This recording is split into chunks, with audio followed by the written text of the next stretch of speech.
Welcome back to the Clovis Football YouTube channel. This is our first video this year. How you doing, Coach? Good. Ready for the football season. Here we go. So normally they'll be shorter than this, but right now we're going to give a little recap.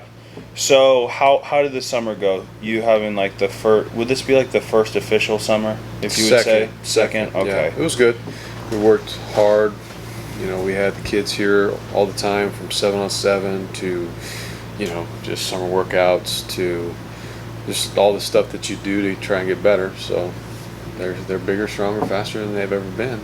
So I would say it's a positive. You know, we don't just say that. We test them from the verticals in their 40s, and they've all gotten faster. A lot of it has to do with the fact that they did multiple sports, and some of them ran track and did what I asked them to do to get faster, and all of that. So you know, that's been a positive and a plus for the boys, is that, you know, they committed to trying to develop themselves. So.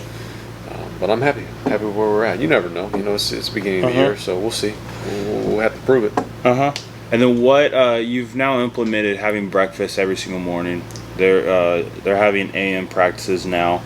What benefits have you seen from that compared to them, you know, not getting food in the morning? Yeah, I think it's just maintenance of when you're in fall camp and you're just grinding like every day, and it's so easy, especially for a young man, if they wake up and then they go home, they probably first thing they don't want to do, mom and dad are probably at work during summer, is learn how to make food for themselves, or if they do eat food, it's probably junk and it's not real and it's not going to help them recover or whatever. And so what we do now here is that every kid in our program has been fed, and we fundraise for that. So every morning they're going to get a breakfast, and shout out to the parents that help with that. It's amazing what they've done. They've cooked pancake breakfast for them. They have, you know, days where you have breakfast sandwiches, breakfast burritos, eggs and bacon. It's been fantastic. So I see it as a way where, while we go through this grind through fall camp and while we go through the grind of summer, where we're maintaining weight and actually probably packing a little bit on. So it's been a positive for sure. The kids love it too. And that's something too that everyone that's helped out with the crab feed and donations, I mean, it's all going back, and you can see it every single morning. All the kids are now gaining weight. They're getting stronger. How's the strength program now that Joe has it? Yeah, it's awesome. I mean, we broke every record. Every single one. Squats are through the roof. Benches are through the roof. You know, I mean, it's just part of our whole philosophy is repetition. So we do the same things over and over and over and over and over and over again until we get, like, you know, almost close enough to mastery. You know, it's surprising how strong you can get when you just lift a lot. Yeah. So we lift a lot. And what changes have you seen now that you guys are feeding everyone? You guys now have a full strength program. Like, this would technically be the first, like, off season where they're eating everything, they're lifting everything. We now got not just alignment, but everyone else is squatting 315, 405. What have you seen, like, the changes on the field, just physical change, if they're, you know, faster, stronger? Yeah, we're bigger and faster for sure. You know, it doesn't translate necessarily into, like, the mental piece of the game, because we got to get better at the mental side of it, but they're definitely bigger. And I mean, who wouldn't want to go out with a bigger, stronger, and faster team, right? That's why you do all of this work. But yeah, for sure, I see that, and I see the fact that they bend a lot better. We're not as stiff, or our footwork. You know, it's one thing to be big in terms of heavy. You can be heavy, right? But sometimes heavy's not where you want to be. You want to be thick and athletic. So we don't just try and build the weight, right? It needs to be put on properly, and you need to maintain a certain level of footwork and foot speed, etc. So I'm beyond happy with that. You know, it doesn't mean anything until we prove it on the field, but I think it's going to pay dividends for a, you know, as we know, as physical of a football season it's going to be in the league that we play. We need to be as big and strong and as durable as we can be, for sure. And then so today is August 16th. Tomorrow's going to be the first game. Yep. Not just talking about all the players that, you know, people have known from the past years, but who are, like, what do you think of the JV guys and the freshman guys that have come up this year? What have they been able to, you know, provide to the team? Yeah, just different. We have a lot of weapons now, you know, and they're still young and developing, but, you know, like the freshman team, we pulled up quite a few freshmen from last year, right? And they're all going to, you know, I didn't want to bring them up and not play them, and so they're all going to contribute in our program in some way. And then what we'll see from that is now you have varsity reps and varsity experience in your junior and senior years are just going to be more productive and more valuable, because there's not that transition year that some kids have to go through, right? Sometimes when you play JV as a sophomore, your junior season is like you may not play, or you do play, and it's like it takes me 4 or 5 games to get adjusted to the speed. We see that right now. So, but I think with those sophomores, I think of a couple off the top of my head. Obviously, the quarterback Deegan Rose. We've got Maddox Merrill, who's come up, and he's going to be a really good weapon for us. Little boy, I call him Birdman, but Dalton Bird, he's come up, and he's going to contribute in his way. And there's more there, but those are the kids off the top of my head that I think will help us contribute. And then you see, the kids that were sophomores going to be juniors. That's not necessarily the deep class, but they have some pieces that are going to kind of mesh in with this hodgepodge of a lot of seniors, right? Little junior class that's got some talent but not a lot, and then a sophomore class that we all know is loaded. So this year that'll be that. We got to play off each other and fill the holes where needed. Mm-hmm. And before we get to talking about the season, what was your motivation to change the practice from after school to AM practices? Just with school ending later in California now, because of the law that they passed, that when I first was hired, it was like school's done at 2:30. Great, we can meet with the kids, get them on the practice field, and get them out by 5:30. But now that you're ending school at 3:30, you got to meet with the kids to help prepare them for practice. Right now that drags on into finally you're on the field by 4:30. Right now they're getting out later, and then they don't have necessarily a chance to go home and eat dinner. Right, they do, but they're going to have to shove it down quick because then they still got homework, right? Mm-hmm. And so the thing is, you get them up early, you get your practice done. Now they have the entire day. Not only do we have more time in the afternoon to meet and get practice fixed, but they have time once they're done throughout the day is go home, get their homework done, eat a full meal with their family. Coaches have an opportunity to go home and eat dinner with their families, which we didn't do much of last year, getting home at 10 o'clock every night, right? And so that's the thing. You expand and extend your day, mm-hmm. and I think it's been beneficial. We've had to make some adjustments sometimes. I didn't like the way they practiced the other day, so I kicked them off the field and brought them back at night, and sometimes you're going to have to do that, right? But for the most part, I've been very happy with it, and I think even moving all levels that way is going to be beneficial for us. So let's get into week 1. Garza, it's a Thursday game, not a Friday game. How you feel going in the first game? Very positive. I think we're ready to go. I'm excited to finally just kind of take a step back as a head coach and let those kids go play and see what our product looks like. But I'm very optimistic, very positive. I mean, you never know until you put the ball down. Everybody's a preseason favorite, right? Mm-hmm. Everybody is. So we'll see. I'm excited for that. No promises. I know they'll play hard though, and they'll come ready. And we are very prepared for this game. And what's your goal? What do you want to see change from last year to this year?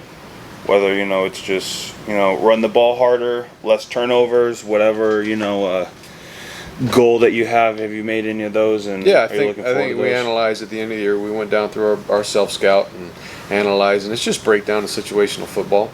The difference for us, and like for most of our games, we're 3-4 points. Everything that we're within, you can go to how poorly we played certain situations, whether we're in the red zone or whether we're on 3rd and short and we make a critical error to put it in 3rd and 20 and playing behind the sticks, and just all the things that we're such an immature team.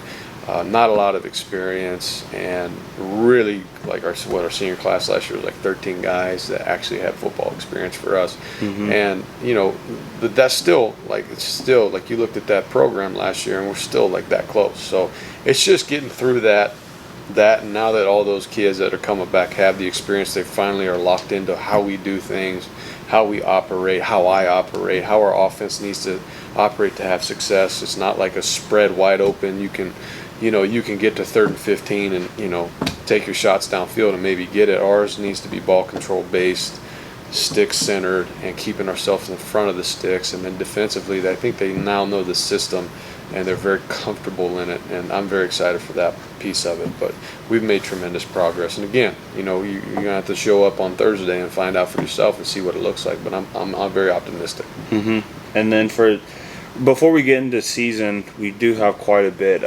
away games. Like, what's your strategy going to be with it? I think this is going to be your longest away game this year against Sacramento. Whitney. Yeah, Sacramento. How are you going to prep the kids for? It's not going to be like a Bakersfield drive. That's going to be a little bit longer now. Yeah, man. I think you just kind of put yourself in playoff mode at that point in time.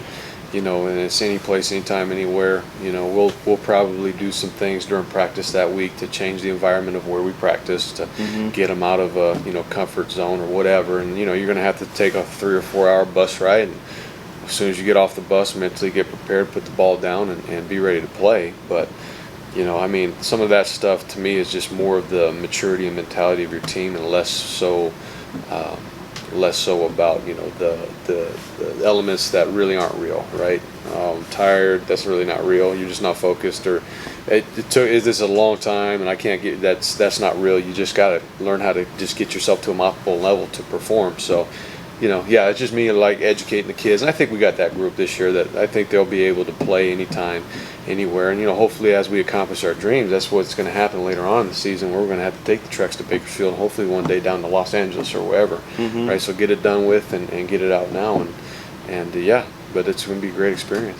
And then 2 last things. One, talk about the grades. How all the kids now have higher grades than the past years implementing so this Murray stuff. This year we did not have one ineligible football player. And we only had one that had to do academic probation. So very positive things are going on in this program. As you and I talked when I took over this program, we were at 40 kids were at risk to be ineligible for the next football season, and that was when I went to a complete and total shift in our culture. I canceled practice, and I said, all right, guys, like this is what we're going to do. And me and Murray decided to meet and come up with a great plan, and he did a great job. And he does a brunt of that work where he keeps kids accountable. He keeps them in study table.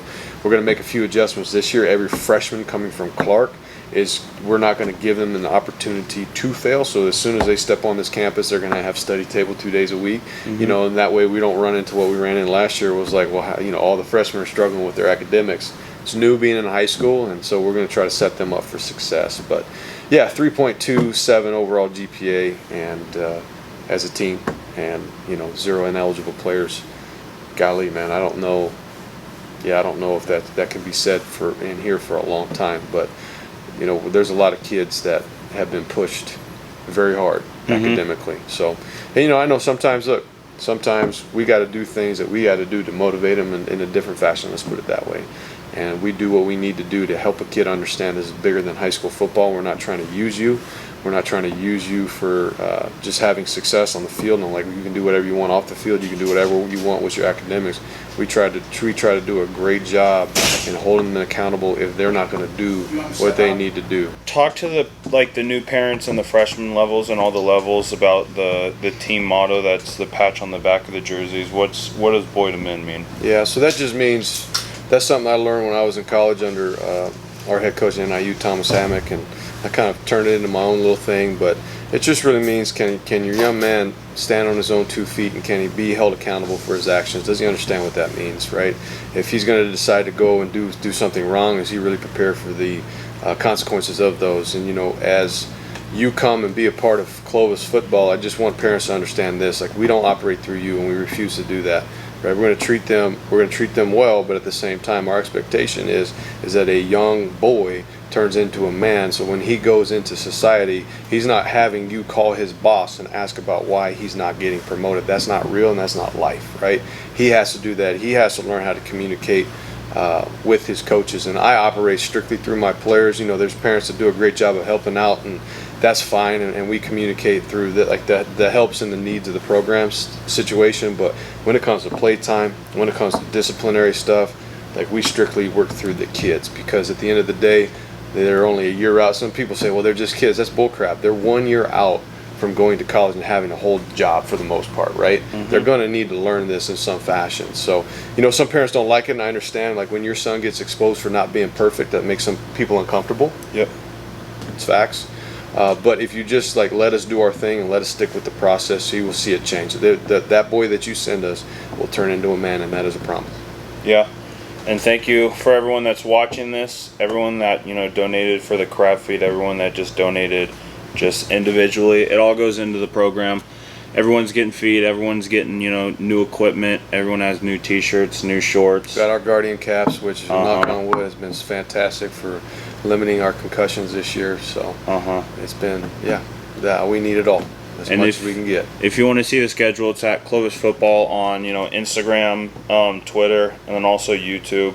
What time's the game tomorrow? I think it's scheduled for 7 o'clock, but with the heat, it could get pushed back. Just kind of follow along on our Instagram or Twitter or excuse me, you can't call it Twitter nowadays. X. There you go. App. Is that what you call it now? I say Twitter. Twitter. It's still Just Twitter. follow us on that. Like you tweet stuff, you don't X stuff. X stuff, yeah, that's true. Yeah. Follow us on there, and then we'll update you on the time. Any last words? No, just go Cougs. Can't wait to see you tomorrow night, and can't wait for us to go compete our tails off as a program. Thanks for watching. Make sure to like, subscribe, turn on notifications. Thank you. Go Cougs.